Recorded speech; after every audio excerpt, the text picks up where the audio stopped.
Assalamualaikum warahmatullahi wabarakatuh. Waalaikumsalam warahmatullahi wabarakatuh. Berdirinya kami di sini akan mempresentasikan hasil diskusi kelompok kami yang berjudul HTML dan CSS. Sebelumnya perkenalkan, nama saya Arjun Ardhani. Saya Umar Prasetyo. Saya Review Yuda Pratama.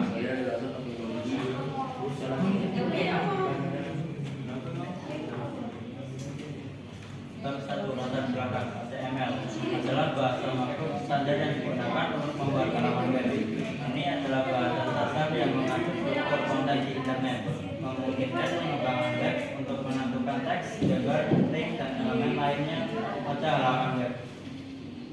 Struktur HTML struktur dasar terdiri dari elemen-elemen yang dikumpul dalam tanda kurung siklus.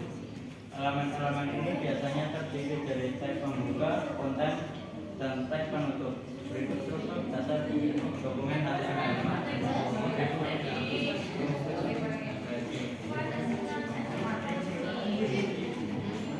Struktur HTML. Tipe HTML deklarasi yang memberikan dahulu browser bahwa dokumen ini adalah dokumen HTML. HTML adalah struktur yang membentuk seluruh isi halaman web. Bagian yang berisi informasi, meta, judul dokumentasi, dan link ke file eksternal seperti CSS. Nilai menentukan judul halaman yang akan ditampilkan di tab browser. Bagian yang berisi konten utama halaman web seperti teks, gambar, dan elemen HTML penting, heading H1 hingga H6 digunakan untuk membuat judul atau heading dengan H1 sebagai yang paling penting dan H6 sebagai yang paling tidak penting. Paragraf P digunakan untuk membuat paragraf teks. Total digunakan untuk membuat hyperlink ke halaman lain. Gambar digunakan untuk menampilkan gambar di halaman web. Atribut HTML harus digunakan dalam elemen A untuk menentukan tujuan link. Digunakan dalam elemen untuk menentukan sumber gambar. Digunakan dalam elemen F untuk menyediakan teks alternatif jika gambar tidak dapat ditampilkan. Digunakan untuk menambahkan gaya langsung ke elemen, misalnya warna warna.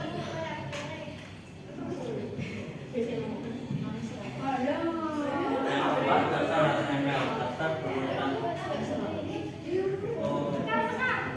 garis lurus.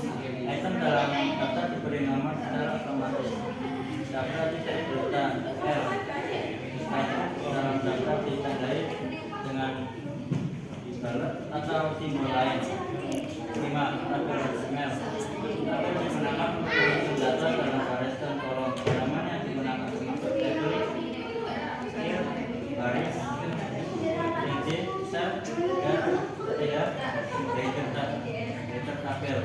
6. Formulir HTML digunakan untuk mengumpul input dari pengguna. Elemen seperti from, input, where, bahan, dan serat. Di sini ada contoh-contohnya, mungkin teman-teman boleh lihat satu.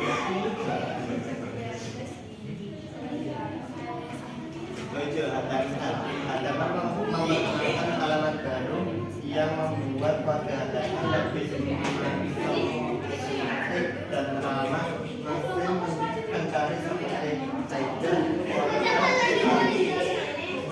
serta elemen multimedia seperti video dan audio. Contohnya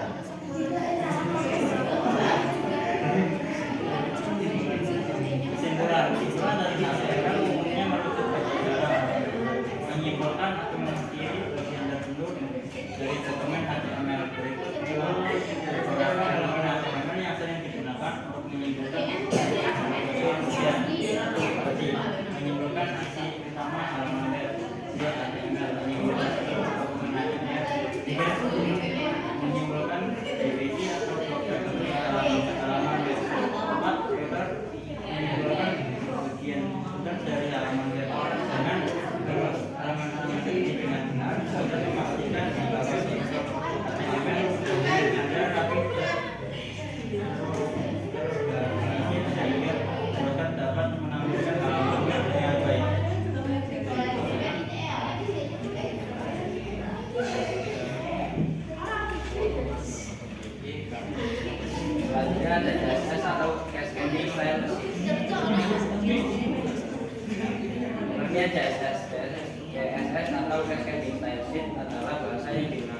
mengatur tampilan dan tata letak dari elemen-elemen yang ada di dalam sebuah halaman web. Dengan CSS, Anda dapat mengontrol di bagian aspek visual, warna, ukuran, font, posisi, dan banyak lagi, tanpa harus mengubah struktur HTML dasar dari halaman tersebut. Fungsi utama CSS: 1. Pemisahan konten dan tampilan. CSS memungkinkan Anda memisahkan konten yang ada di HTML dari tampilan yang diatur oleh CSS. Ini membuat pengelolaan dan pemeliharaan situs web lebih mudah. 2. Pengaturan tata letak. Anda bisa mengatur tata letak elemen di HTML, mengatur posisi teks, gambar, dan elemen lainnya dengan teknik nama seperti grid atau blank. 3. Responsivitas. 4. Pengaturan animasi dan transisi.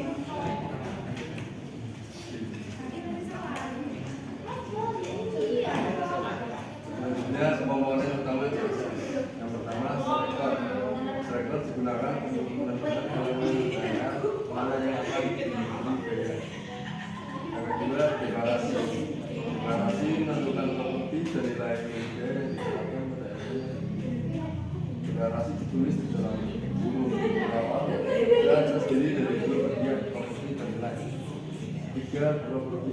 Properti adalah aspek dari elemen yang ingin Anda ubah seperti color, font size, margin, dan lain-lain. Yang keempat, nilai atau value. Nilai adalah peraturan yang diterapkan pada properti. Yang kelima, blok deklarasi. Satu atau lebih deklarasi dapat digunakan dalam satu blok deklarasi. Blok deklarasi ditulis dalam bentuk literal. Yang keenam, komentar. Komentar digunakan untuk memberikan catatan akan penjelasan dalam dokumen CSS dan tidak akan diproses oleh user. Komentar ditulis antara slide, bintang, dan yang ketujuh, aturan CSS atau CSS. Kombinasi dari selector dan satu atau lebih deklarasi sebagai aturan CSS. Yang keempat, aturan atau aturan khusus yang dimulai dengan simbol S seperti media, emot, dan lain-lain. 9.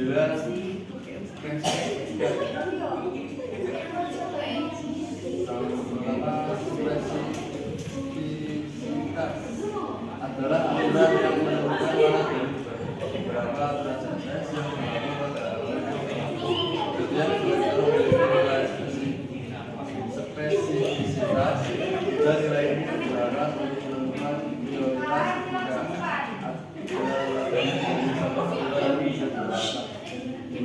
Integritas adalah mekanisme di mana elemen atau mewarisi beda dari elemen atau tidak semua properti CSS diwariskan, tetapi beberapa yang sering kali diwariskan adalah properti terkait teks seperti color, font, family, dan lain-lain. Kesimpulannya, CSS atau Cascading Style adalah bahasa desain yang digunakan untuk mengatur tampilan dan tata letak elemen-elemen di halaman web. Dalam CSS, konsep utama seperti selector, deklarasi, properti, dan nilai memungkinkan pengguna untuk mengontrol gaya dan tata letak secara detail. Dua prinsip penting dalam CSS adalah inheritance dan spesifisitas, yang mengatur bagaimana gaya diterapkan dan diimplementasikan ketika beberapa aturan CSS bersaing.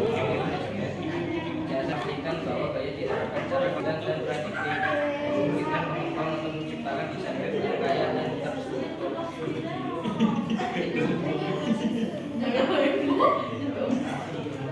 Oke, ini sudah presentasi dari kelompok kami. Apabila ada kesalahan, mohon dimaafkan. Wassalamualaikum warahmatullahi wabarakatuh.